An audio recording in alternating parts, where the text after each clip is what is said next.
Hello, જાગૃત આવાજમાં તમારું સ્વાગત છે. મારું નામ છે ચિંતન અખાણી. યસ, ગુજકેટ 2025માં આજે એક વિદ્યાર્થીનો એક ડાઉટ હતો અને ડાઉટ એણે મને વોટ્સએપ કર્યો એટલે મને લાગ્યું કે આના વિશે વિડીયો બનાવવો જરૂરી છે. તો જેટલા પણ ગુજકેટ ગઈકાલે એટલે કે આવતીકાલે આપવાના છે એ લોકો માટે આ વિડીયો બહુ જ અગત્યનો છે કે બેટા ગુજકેટમાં જો એમસીક્યુ ખોટા આવે, પ્રિન્ટિંગ મિસ્ટેક હોય કે ડેટા ખોટો લખેલો હોય, રકમ ખોટી લખેલી હોય, કાં તો આન્સર ના આવેલો અંદર હોય, તો શું એનો આન્સર ઓએમઆરમાં ટીક કરવો કે નહીં? આ એક સૌથી મોટો ક્વેશ્ચન જે વિદ્યાર્થીએ મને પૂછ્યો. બીકોઝ શું ટીક કરેલું હોય તો જ બોનસ મળે કે ટીક ના કરેલું હોય તોય બોનસ મળે? આ બધી વસ્તુ જે છે એ હું આજના વિડીયોમાં ડિસ્કસ કરવાનો છું એટલે ધ્યાનથી તમે લોકો આ વસ્તુ સમજી લેજો.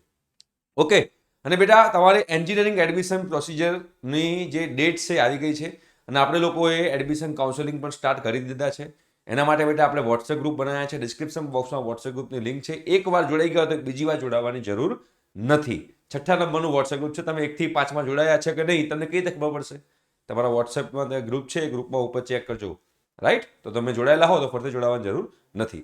હવે આપણે અહીંયા આગળ એક વસ્તુ ધ્યાનમાં રાખવાની છે. ધારો કોઈ ક્વેશ્ચન આપેલો છે અને એ ક્વેશ્ચન તમે લોકો વાંચ્યો, તમને લાગ્યું કે ક્વેશ્ચન ખોટો છે, કાં તો ક્વેશ્ચન સાચો છે પણ તમે જે આન્સર લાયા છો એ આન્સર ઓપ્શન ABCDમાં નથી, તો શું કરવું? તો ટીક કરવો કે ના કરવો? તમને 110% ખબર છે કે ભાઈ આ ક્વેશ્ચન ખોટો જ છે, આમાં મિસ્ટેક જ છે, બોનસ પડવાનું જ છે, તો ટીક કરવું કે ના કરવું?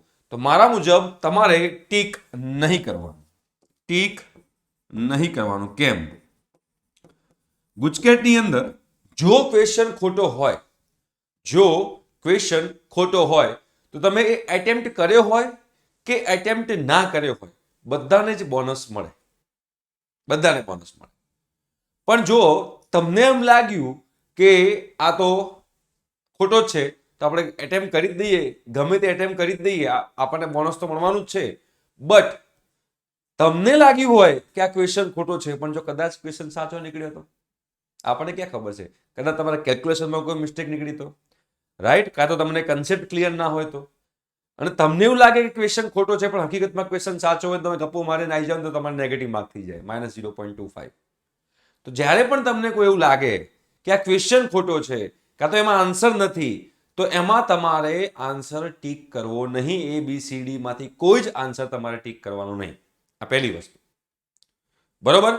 બીજી વસ્તુ, એક કરતા વધારે આન્સર ટીક કરવા નહીં. આપણે પહેલા એનો વિડીયો બનાવેલો હતો, ફરીથી તમને કહું છું, એક કરતા વધારે આન્સર ટીક કરશો તો -0.25 નથી, -1 છે. એ પણ તમે લોકોને ખ્યાલ હોવી જોઈએ.